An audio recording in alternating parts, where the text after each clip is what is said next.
everyone.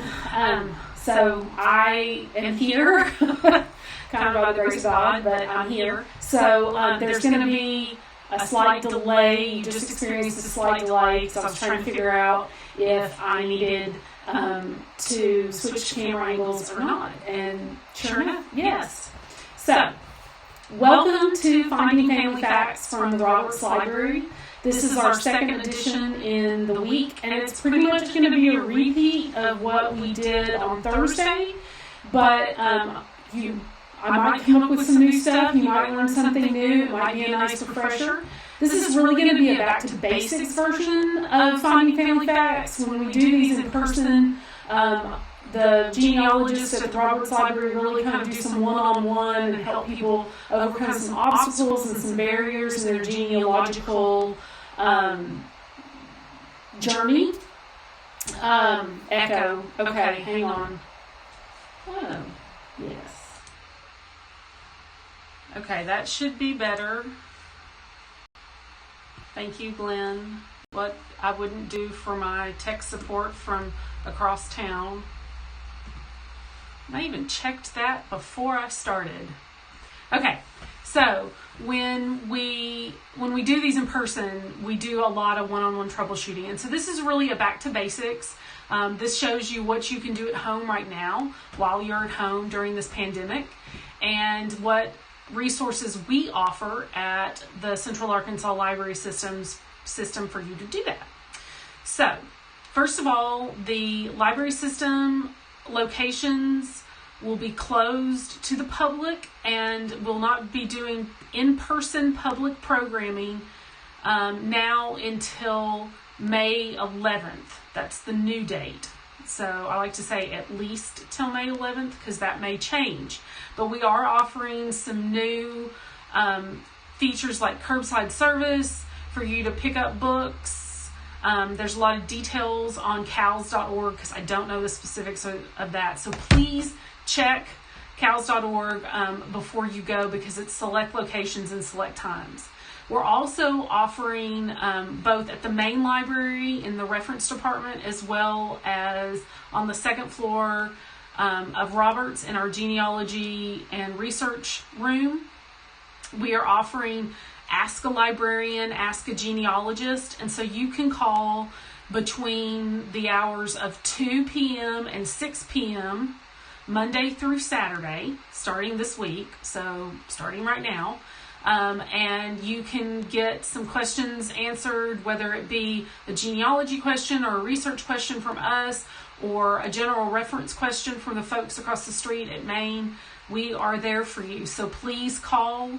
The phone number for Maine is 501-918-3000, and the phone number for Roberts is 501-320-5700. So that's our public service announcement. Let's get started with some genealogy. So if you have questions during all of this,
Okay, you should hear me now. Man, this is such a Monday. I cannot express it to you guys. Okay, you should be able. Let's start over again. So here is robertslibrary.org, and you go to Butler Center for Arkansas Studies, and there's a drop down, and then you get to genealogy, and go down here to genealogy resources. And our genealogy resource page will come up. Sorry about that audio, y'all. I am learning. This may not be my first rodeo, but it feels like my first rodeo today. Okay, so Genealogy Database. And you go explore databases.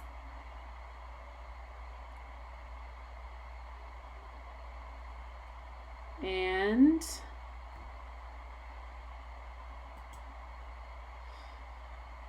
nobody else in my house is using internet, and it's really slow today, so I do apologize. Okay, so here under genealogy databases and all kind of the basic information, you have available at CALS library, and you have available from your home. And so I haven't really changed any of this. So this is pre-COVID-19, pre-pandemic. And so, but if you go to available from your home, you'll see a variety of resources. And these are all things, some of them you do have to have your library card for, and some of them you don't. But we will talk about all of them, or a lot of them, not all of them, a lot of them today. Okay.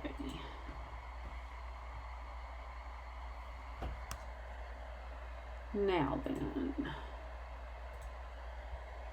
Okay, so we're going to go back to this title screen real quick.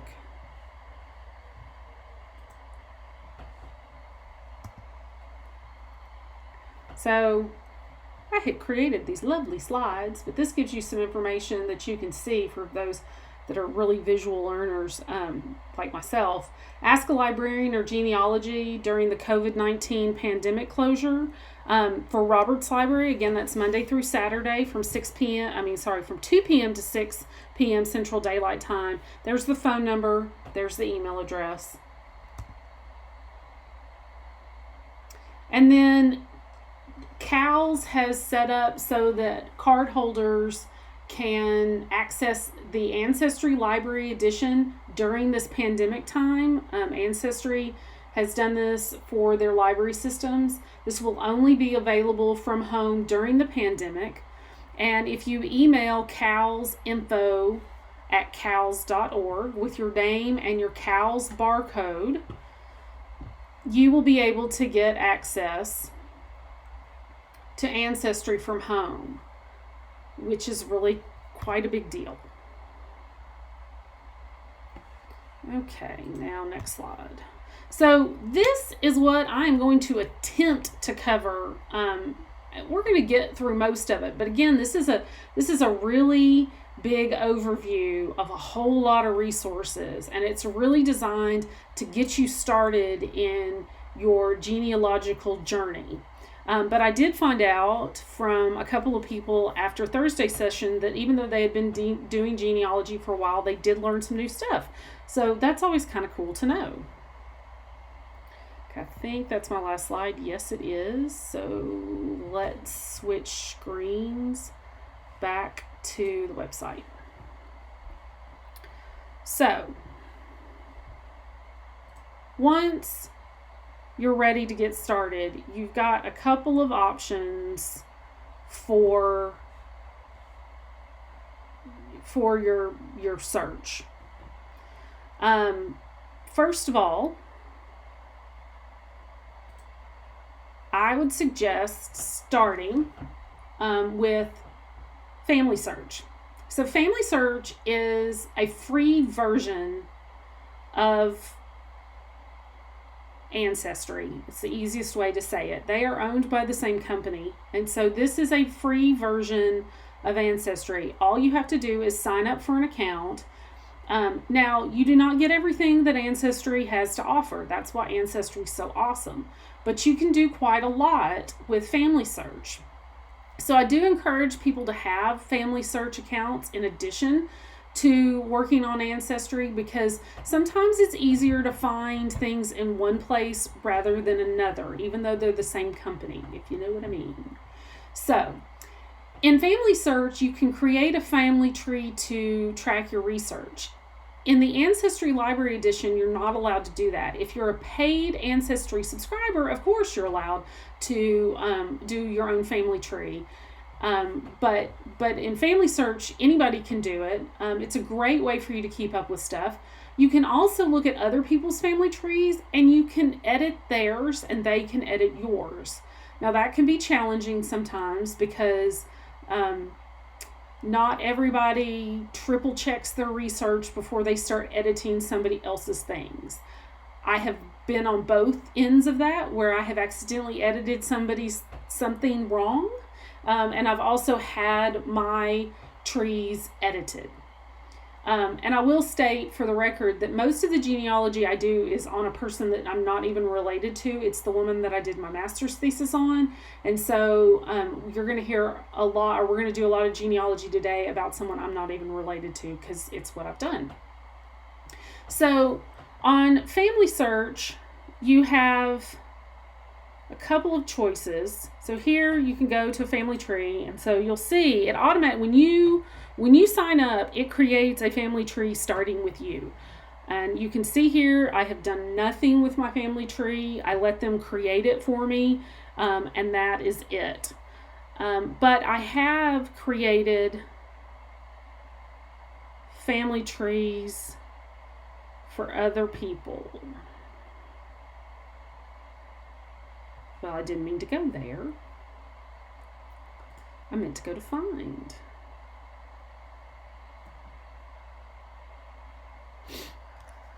So if I wanted to add somebody, I could add my paternal grandfather. Or I could look for him.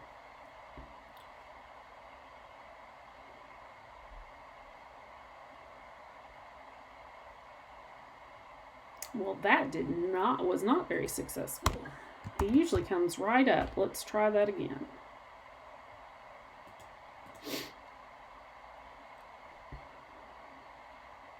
Okay, scratch that.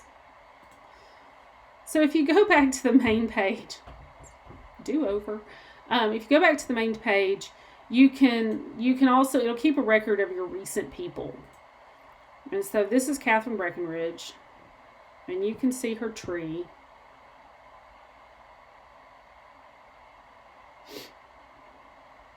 And she's got quite a bit of information in her tree. There are some photographs of her children.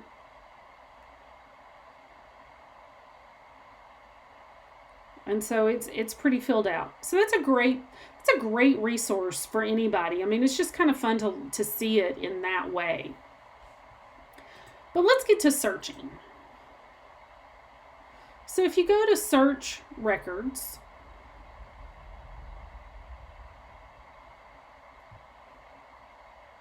there we go.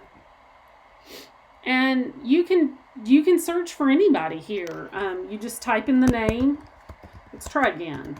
Maybe it'll like this. Let's add Arkansas. I usually like to do a wide net because you never know what you're going to find. Sometimes you've got to give them a little bit more specific information.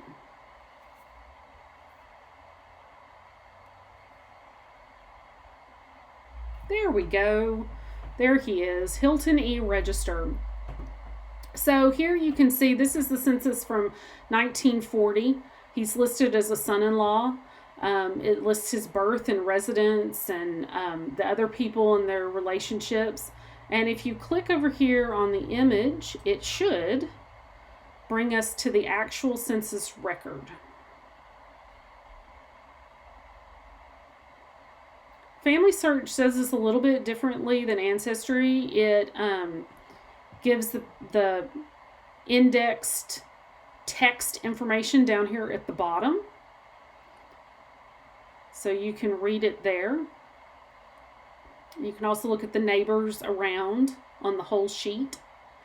So on Family Search, you can access the United States Census from 1790 to 1940. 1940 is the most recent census we have access to because of privacy restrictions. So 1890 is extremely limited because there was a fire and much of the census was destroyed before it was digitized. So just always remember that 1890, you're not gonna find a lot for a lot of parts of the United States. You can also find some specific state census where the state did their own census, or population schedules.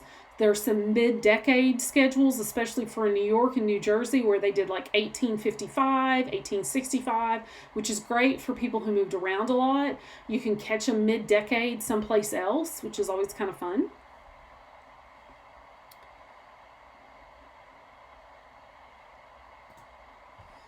I think if we go to catalog, nope, sorry, wrong one. Let's go back to records. So you can also, for Arkansas, and I've tried to make this specific as possible to Arkansas. If you go down here to find a collection and you go to all collections, it's going to bring up a much broader search. So if you want to look at something specifically, if today you are going to look at marriage records for Arkansas for a specific group of people, then this is what I would recommend doing. So over here on the left-hand side, you'll see places and dates and collections, and that's what we want. So we want to go to birth, marriage, and death. And Arkansas is represented here.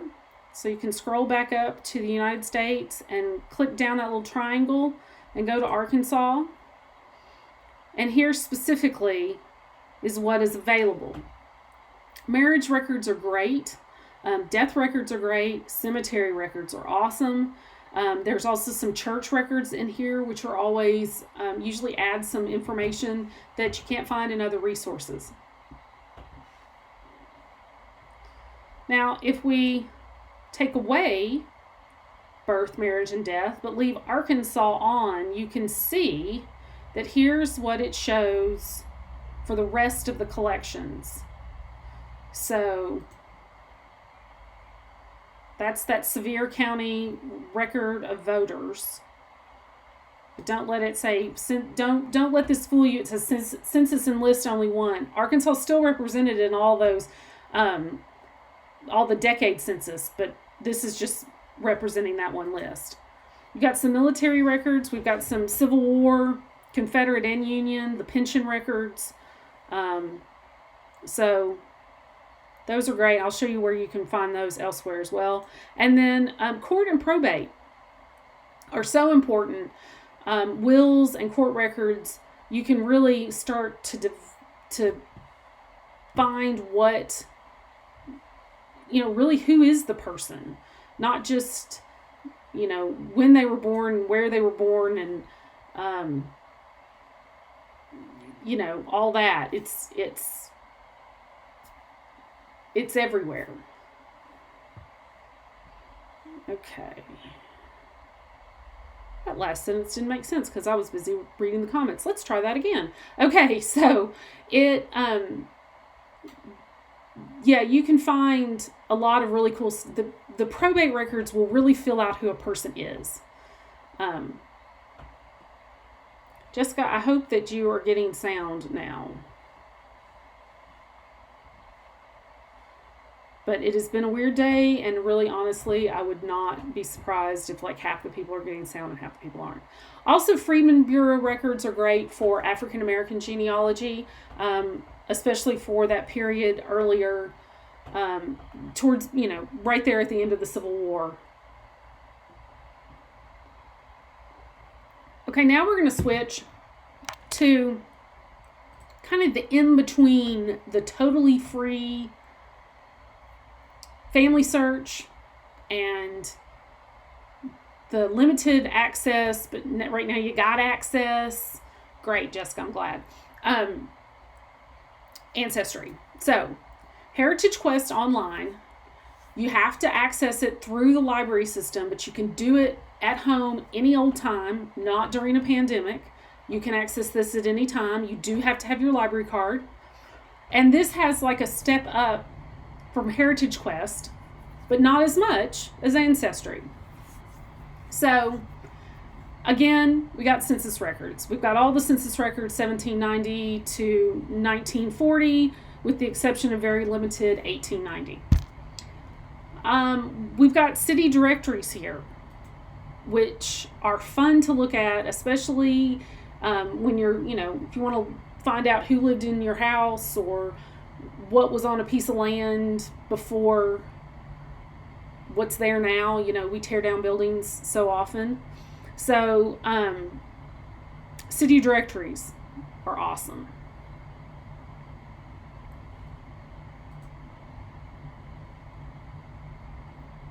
The Census Map Guide is something that is more, I think it's on all of them, but it's more prominent on Heritage Quest. Heritage Quest has decided to put it right there up on the front page. So I love maps. I think understanding the geography of a place is so important to understanding those people.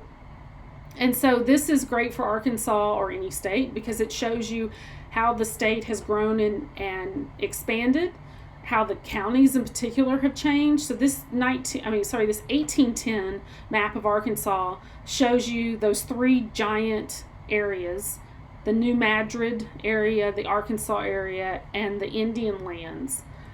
It also shows you over here in the little map, what else was around, what's surrounding us, because we don't live, history doesn't happen in a vacuum. We don't live in a vacuum, so we got to see what's going on everywhere else. So the dark black lines are the county boundaries at that point in time, whereas the lighter white counties behind them are the current 75 counties of Arkansas. So just love a map. Okay. U.S. Indian Census rolls are important. I haven't done a lot of work in those, but feel free to explore them. The mortality schedules are interesting. They do have Arkansas included in Heritage Quest. Agricultural and industrial schedules are so important, particularly the agricultural schedules, because we are an agricultural state. And so you can learn a lot. And then also, obviously, the Freedmen's Bureau records for Arkansas are there. So I'm going to scroll down to the bottom of the page because this Search U.S. Obituaries is, I think it's a better obituary search than most other places. So if you click on Search Now,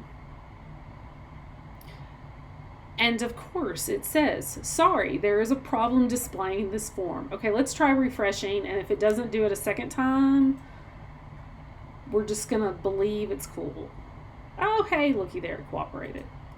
So, 1800s to current. Now, let me state, this is not every paper in the entire country. This is funneled through newspapers.com, which is another Ancestry product. We don't have access at home to newspapers.com now, or really ever. You have to come into the library, but I'm going to show you a workaround on that in a minute.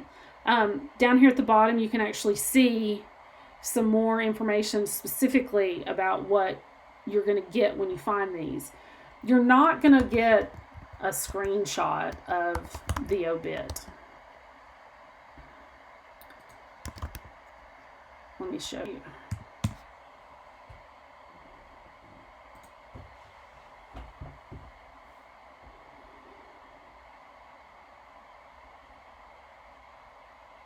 So let's just pick her.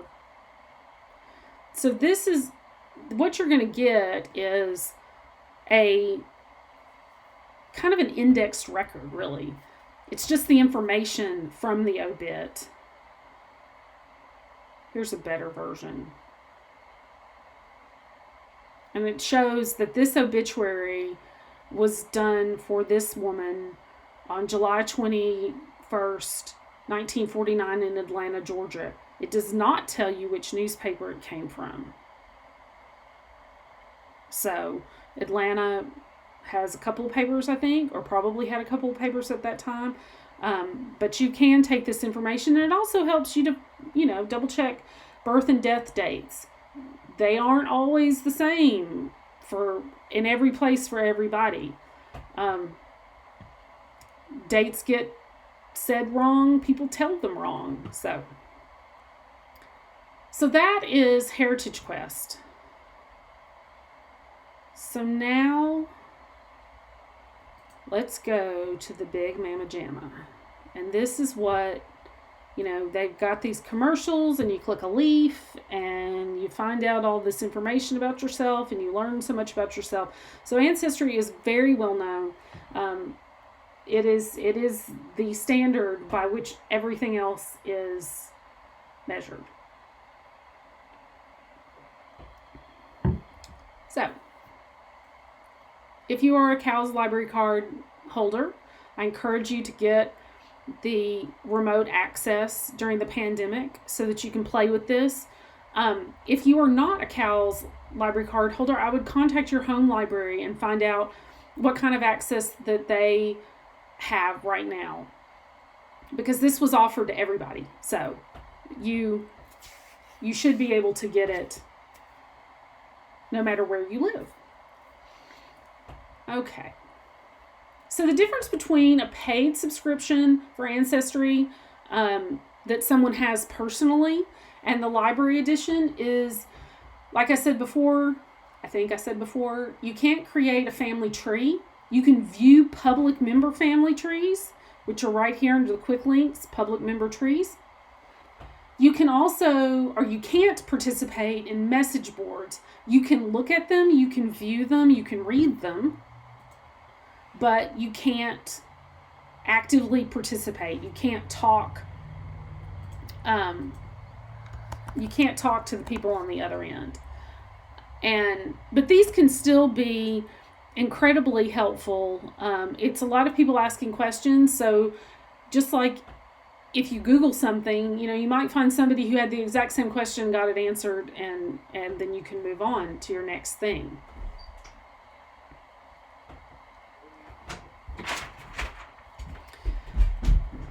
Okay.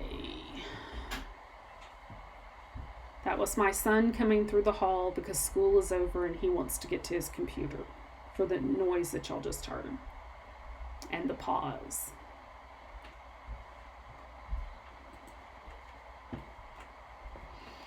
Okay, so city directories.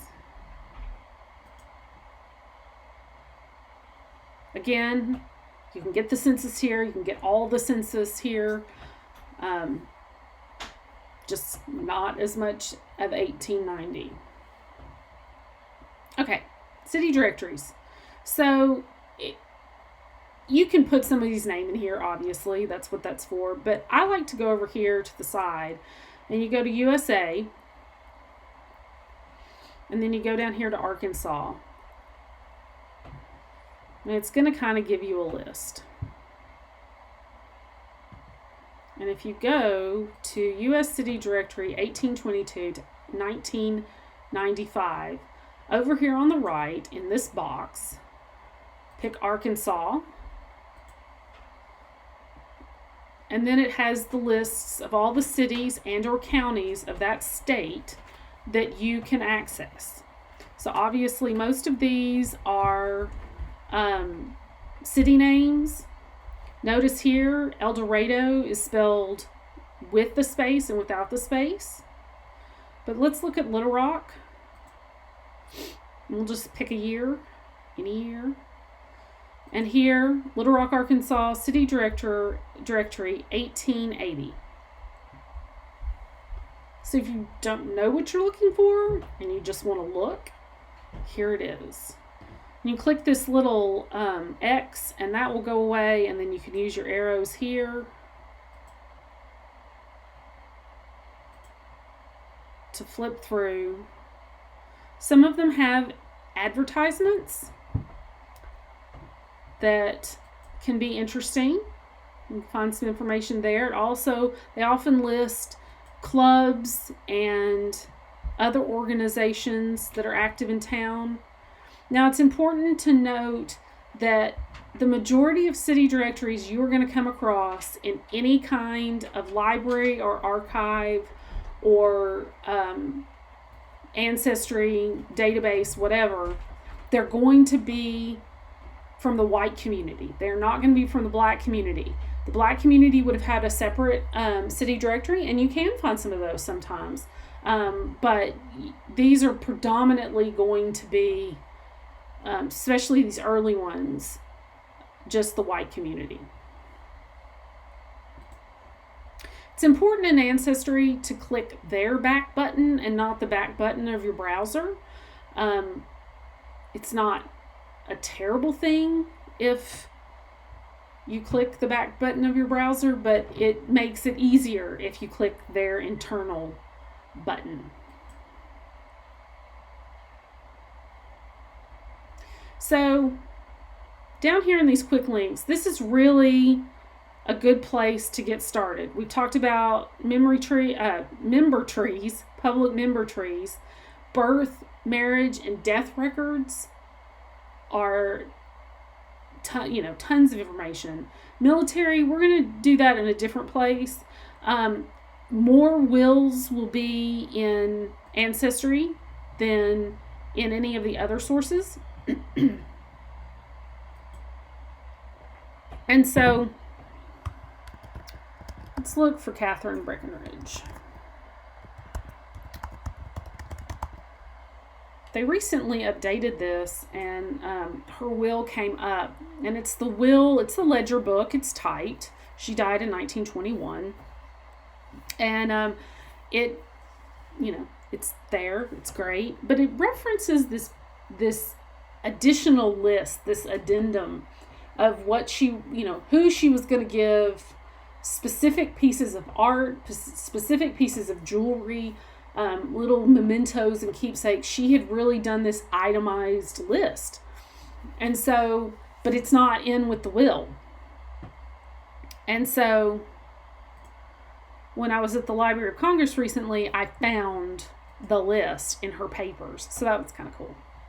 That was one of my geeky historian moments. So here is her will.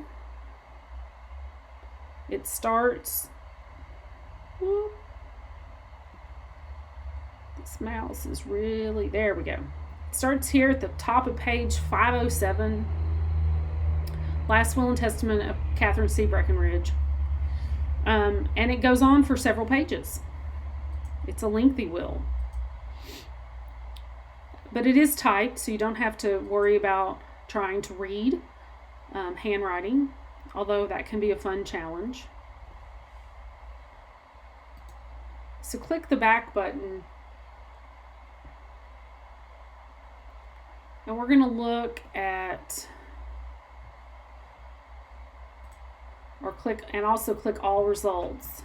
If you noticed, I went for that browser back button and it didn't. I resisted the urge. So let's go back to home.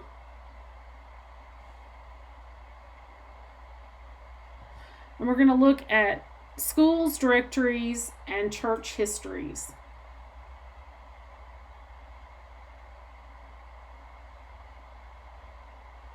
And again, there are some ones that are specific to Arkansas. So if you click on church histories and records, and you go to USA, and over here on the left, you pick Arkansas.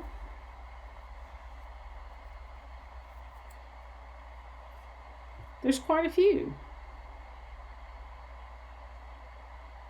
I've never spent a whole lot of time in these church histories. Might be interesting to explore.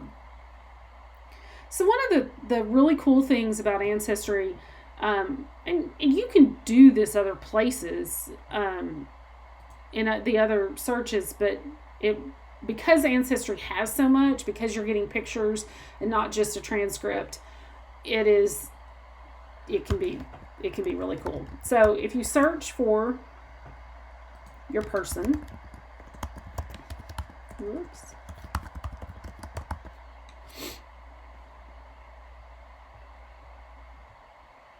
And you get past all of the other stuff. Again, I like to cast a wider net because I want to look and make sure. One Katherine Breckenridge is not the same as another Katherine Breckenridge, and you just need to look at some of them sometimes. So the second one here on the list, that's about her birth year. That's where she was born.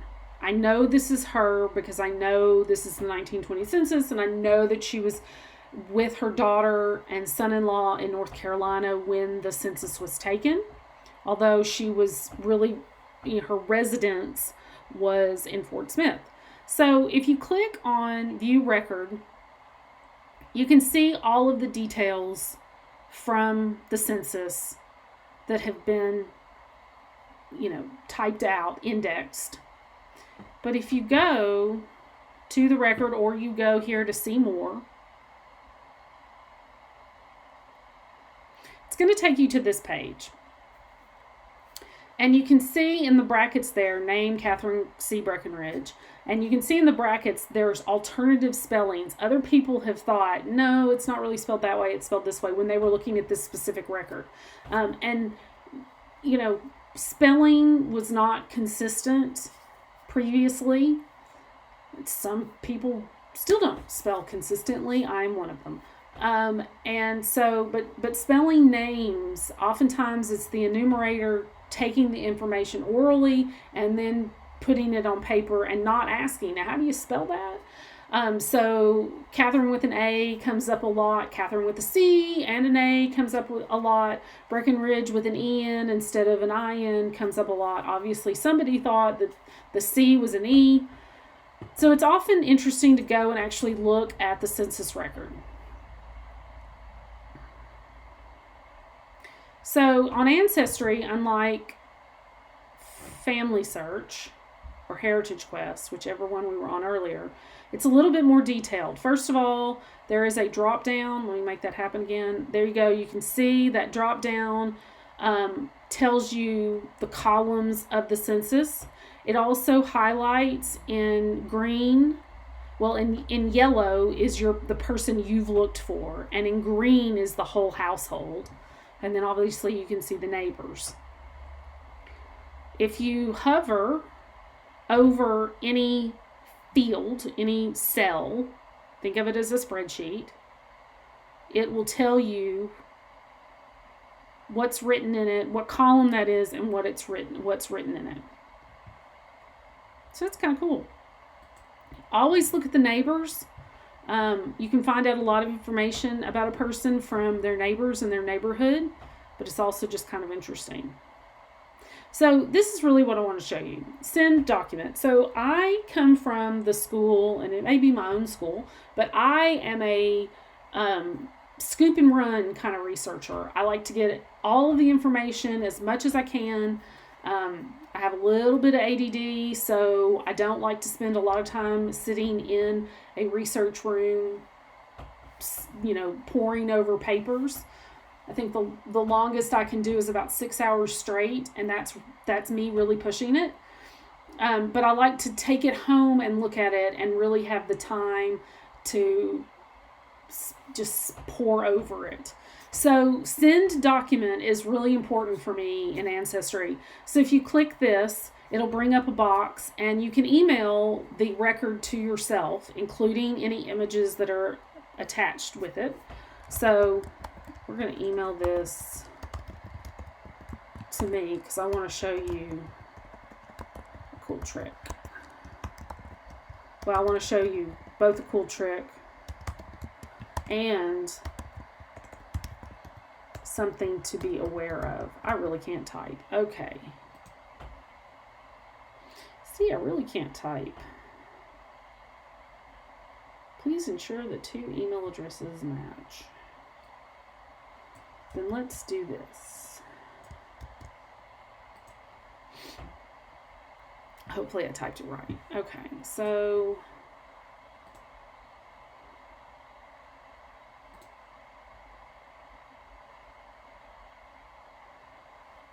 now we are going to go to my email.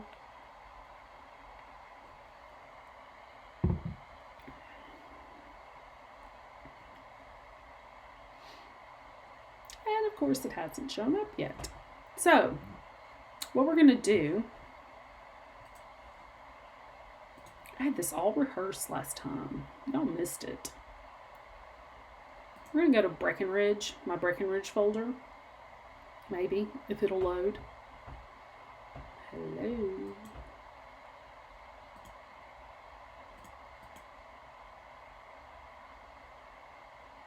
Did I mention that my internet is really laggy today? Oh, there it goes. Okay. So this is the one I did on Thursday. So it says, from Ancestry, you made a discovery at the library today. And it'll say, view your discoveries. And so you click on view your discoveries. And because it's the library edition, it's kind of it is a compiled list of everything you have ever emailed to yourself from Ancestry Library Edition. And it goes forever and ever and ever. So it's very important to, once you've done all this research, to get back into it and really process it. That's the word I'm looking for. Process. So you can download the image or you can also print it off. So that's kind of a neat little trick. Now, one thing that I am completely in love with is Evernote. And it is, I don't even know. I mean, it's an organizational tool, but I've been using it for several years, and it is incredibly helpful in organizing my research. And you can see here, this is my Evernote. And so anytime I am working in some kind of document, I have a clipper, an Evernote clipper, and I can clip things or save things directly from a website or an email into Evernote. And you'll be able to see it. Here's an article that I thought, ooh, that sounds interesting. I might want to read that. But here's my Breckinridge folders, and you can see I've got different people's names. And so I keep their information in there. So Evernote is a whole nother class. It's about it's a completely different platform. And of course I clicked on one that has 0 notes in it. I wonder why that has 0 notes. But, I can keep all kinds of records and keep them all together and not have a whole lot of paper. I really try not to have a lot of paper. Okay. Let's get back to Ancestry. And for half a second, it's going to be the Bureau of Land Management. And we'll get to that later, and it's going to change your life. Nope, that's family search. There we go. Ancestry.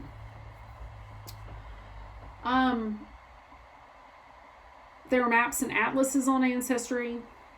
Always think when you're searching in Ancestry, be very aware of, again, the spelling issues, but also who the person is or what they go by. My maternal grandmother is a good example. She went by her middle name, and so she is often recorded in the census as the name as that name, which was Maud. So let's start a new search. Also think about, with obituaries in particular, a woman will often be cited as her husband's name. So MRS C period R period Breckenridge would be Katherine Breckenridge, but she's being identified by her, by her husband, because that's the way it was. So you kind of gotta think a little bit about, think about that time and who's doing the writing and how they would think about themselves, how they would address themselves. So I typed in my paternal grandfather's name, and you get these marriage records, and that's great, but we don't want to focus on that. We want to get down here to the census. And we want the 1940 census. There's 10, there's 30. 30 is not going to help us. Okay, let's go over here. So if you're in a situation like that, you can drop this little census category down, click 1940, and it'll pull it right to the top. Save you a ton of time. So here's my paternal grandfather in the census. And 1940 census. And when you click on his record, and you scroll down to household members, you get Maddie J, you get Benny. Benny is not 3 there, I guarantee you. He was my great uncle. Margaret, you get Hilton. You get Mad register. Now, weirder things have happened, right, than that. But I always like to go and double check not only the enumerators writing, but the indexing. So here's that household for 1940, and let's zoom in a little bit. So we have Maddie J. Newby, head of household. She's 59. Here's her son Benny, who is 30. Not 3, but it got recorded as 3, which is, a bit problematic if you go by that. Whoops. Stop. Okay. Margaret Buford, 33. Hilton Register, son-in-law, 30. So Mad Register is in fact Maud Register. The U is so small that the indexing probably just didn't pick it up. So that's important to kind of think about those kind of things. And sometimes you're not going to find that first relative. You're going to find, another relative. So, you really gotta, it's not as easy as the commercials make it sound, but it's a lot of fun. And if you like a puzzle, this is an enormously wonderful, challenging, fun puzzle. And I've said so many times in the past couple of weeks while I've been doing these genealogy classes and the personal archiving classes, this is a marathon, not a sprint. Do not expect to get this done overnight. And Gabby says, as you are researching, find a leaf, etc., is Ancestry making you a family tree automatically, or will you have to make one? Gabby, I'm not sure because I've actually never clicked the leaf. Because you can't, hang on, let's take a look. Let's look at that real quick. We'll come back to this. Hang on, that's a really good question. So you really have to, while I'm getting there, you really have to get creative with your thinking about these names and the people and the spellings and all of that. So that was the end of that thought. So let's go to public member trees.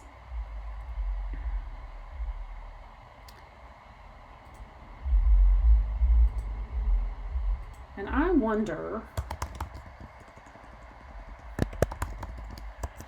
let's see if I'm in here.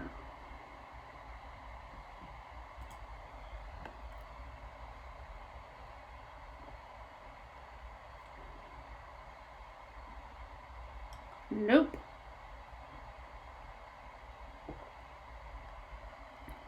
At least not at the beginning.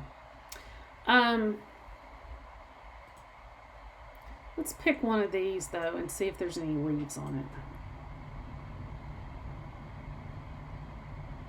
The leaf is a great marketing campaign. I mean, it really is. But I'm not, I wonder if the leaf is part of the paid subscription and not the library edition.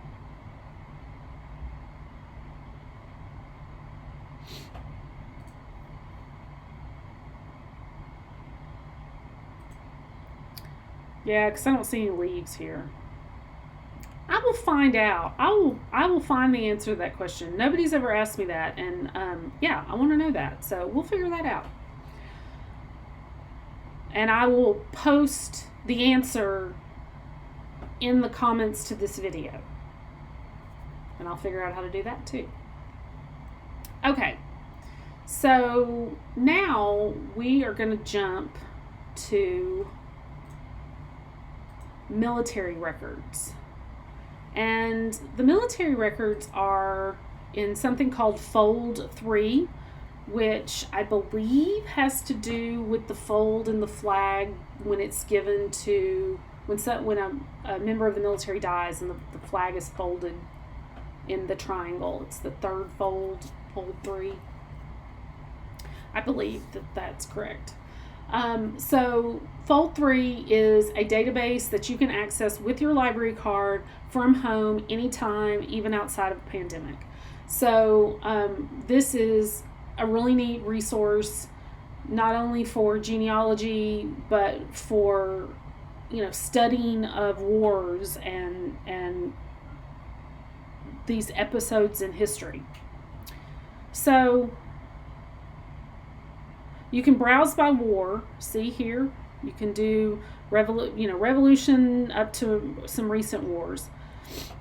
In World War II, you've got a host, and it just lands this way. You've got a lot of different things, draft cards, missing aircrew records, and things like that. But we can look for my maternal grandfather, and usually his draft card will pop up first thing.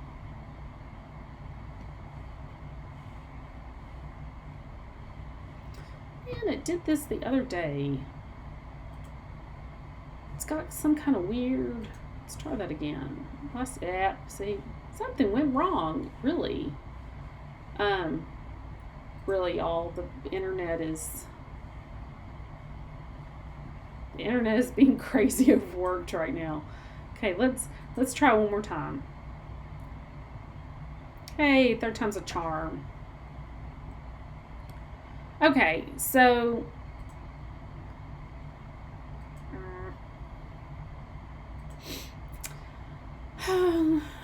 so it has bumped me out because I've been logged in too long, so my session has expired.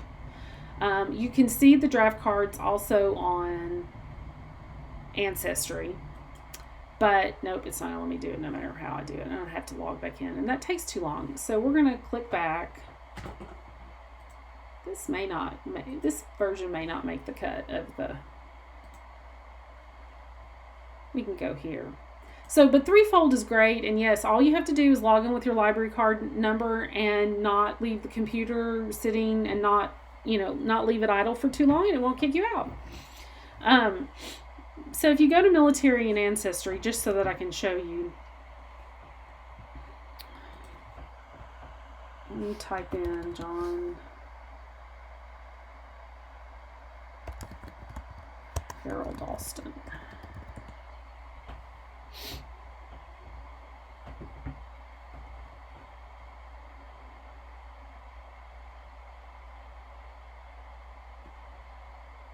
Oops. Oh, come on. Okay, we're going to have to give it a state.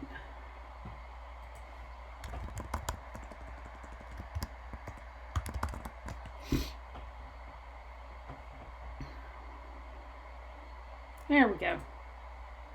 Right on the top.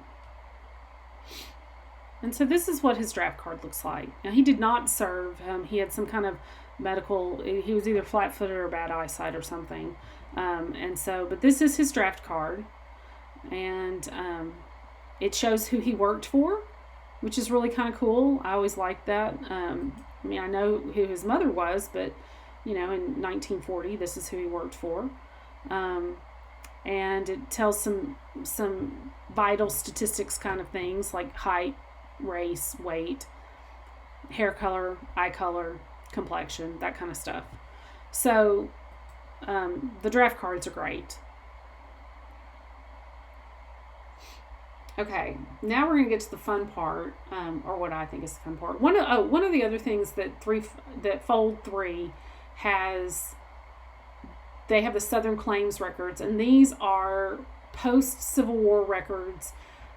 They're under the Civil War section, and if you're dealing with a property owner in the South who owned land before and during the Civil War, you might want to look in there, because a lot of people are claiming to have been loyal to the Republic, to the Union, and they're trying to get their land back because it's been confiscated because they were considered Confederate sympathizers. So it's some really cool stuff. So look in there. They're usually transcriptions of testimony, like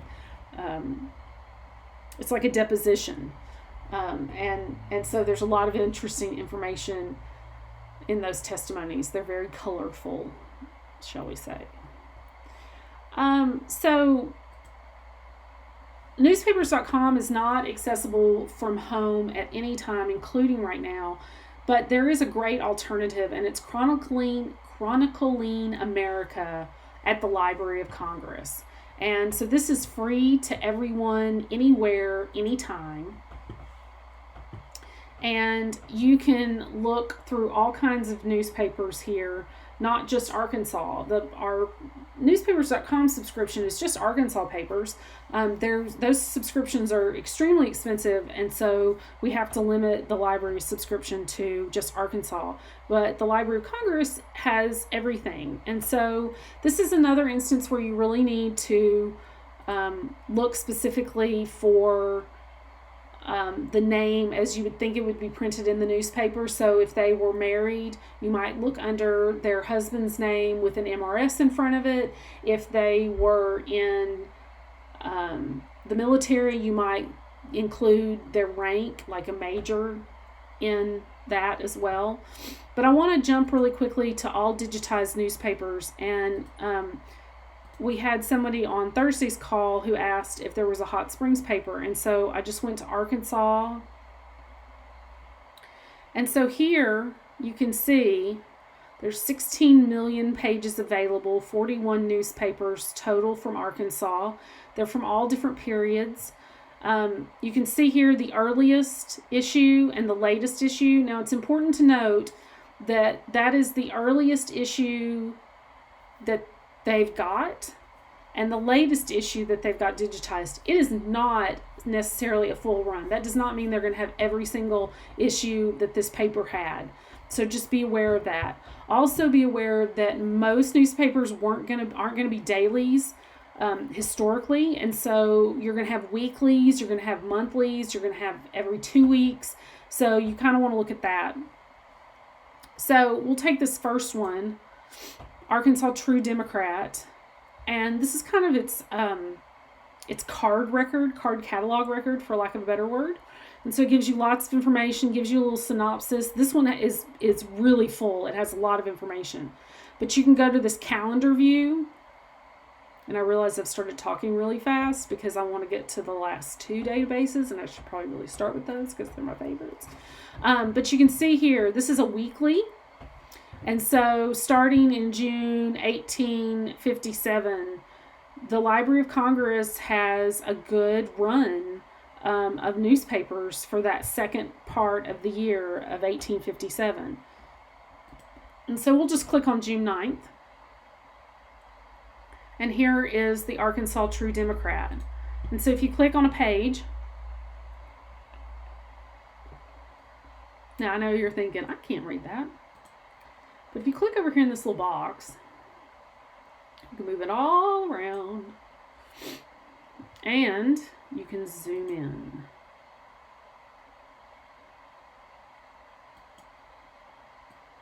And you can read articles. I mean, obviously you can search. These have all been indexed with a print recognition software. Okay. And then if we go back, you can also see you can get text. I don't know that I want to read that, but you can do that. So that's the OCR interpretation. You may not want to trust it all the time. It is a computer after all. So if you go back to the newspaper's card record, you can also look at the first issue, the last issue, or all the front pages. And a lot of people, you know, the headlines are what's important to them. So you can look at all the front pages. So that's Chronicling America. Again, great resource for newspapers. Okay, so these are my two most favorite databases. I love these things. So we're going to start with, of course it wants me to log in. We're going to start with historic fire maps. For years, well, let me say it this way. Most people know of these as the Sanborn fire insurance maps, but there were more companies than just Sanborn. And they are so important to get an idea of where you... Sorry, apparently I can't scroll and talk at the same time. There we go. They show you what the neighborhood or the area looks like. Why does it want me to log in? Okay, let's see. Maybe it'll... I didn't have this problem before.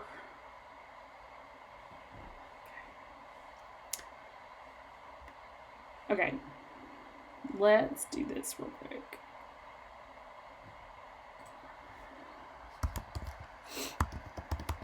This is obviously a subscription that we provide. It's something you can get at home with your library card if you go to the right place. I don't really know why it's not working from our website. Maybe it'll work from CALS.org. Let me try that real quick. It is totally worth it. If I can make it work, you are going to be so excited and so happy about it. So just hang in there with me, people. You are getting the Monday edition of Finding Family Facts, and it has been interesting. Okay, so even though the database actually is now called Historic Maps or something like that, it's still under... Well, you can get it under Digital Sanborn. So we'll go to Fire Insurance Online.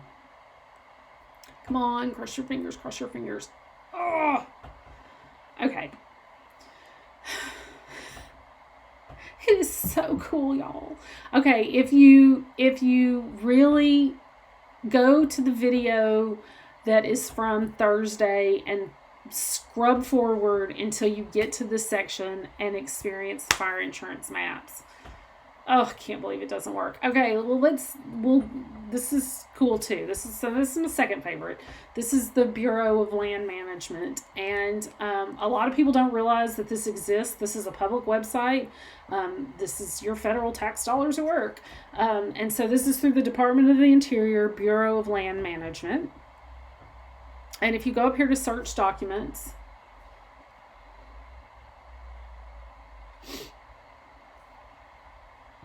and we're going to actually search Louisiana.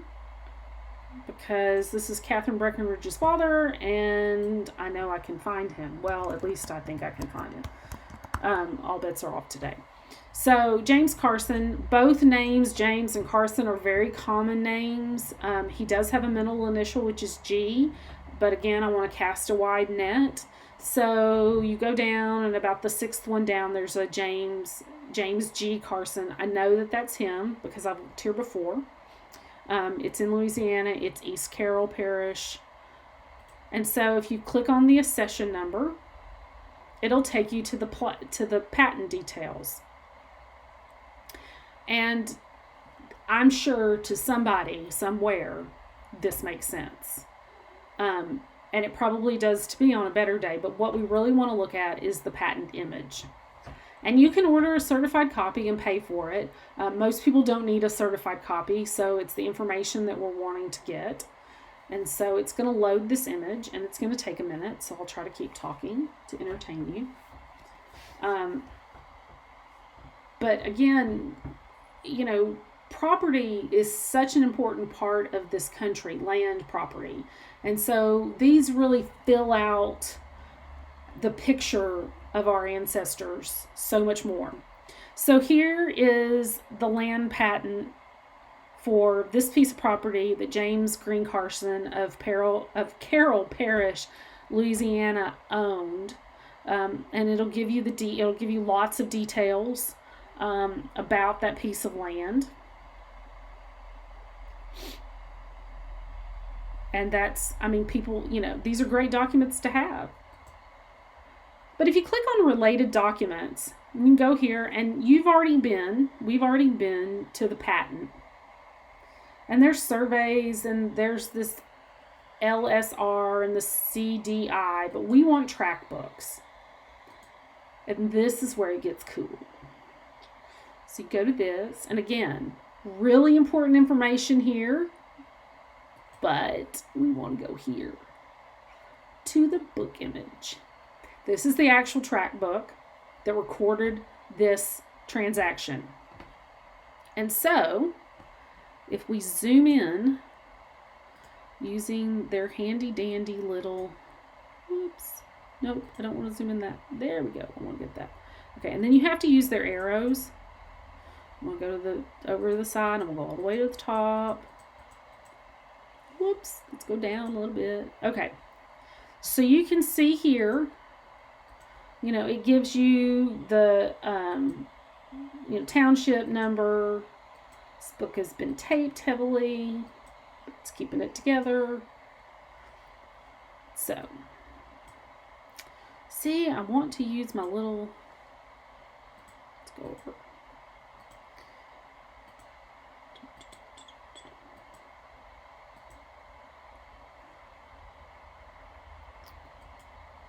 So it'll give you the section, the township, the range, the acres,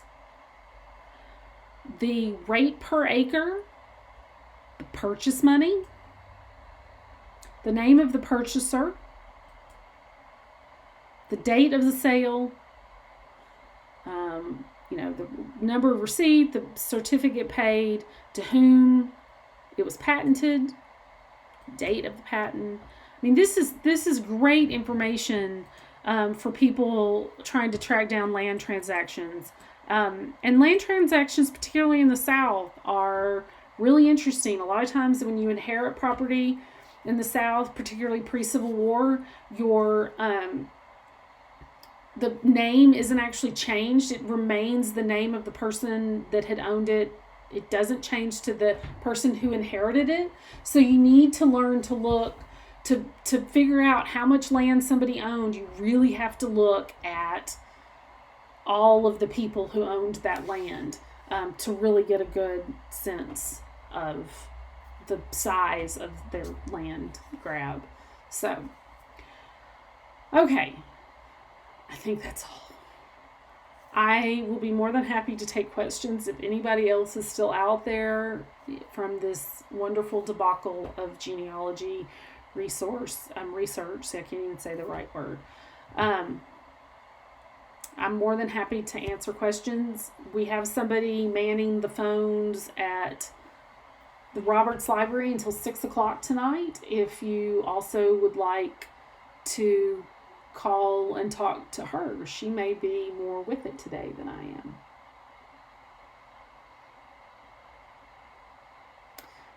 I've also been doing a series of personal archiving classes. So the concept is you get all your old papers and photos out, and we'll show you how to organize them and get them ready to scan them, to digitize them, so that you don't have to keep pulling things out. Because the more we handle that old stuff, the more fragile it becomes. So I guess I could show my face again.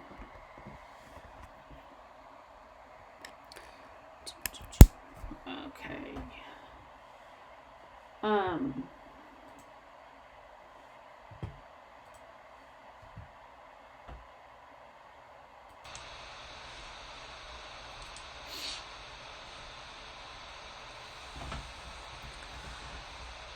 I'm trying to think if there's anything else. Please email us at arcinfo@cals.org if you have any questions. You can also call 501-320-5700. And I don't know how long the lag is, so I never know how long to wait. That might be one of the most frustrating things about these live videos. So, we give it a couple more seconds.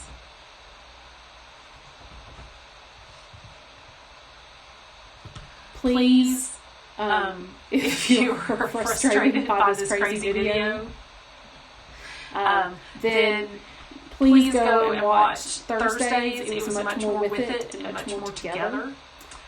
So I cover all the same information. I obviously can make some things work on Thursday, but I could not make work today. So Gabby says thank you. She looks forward to the personal research. Well, I hope it's very successful. And please come and use us. Use us as a resource. That's what we're here for. So.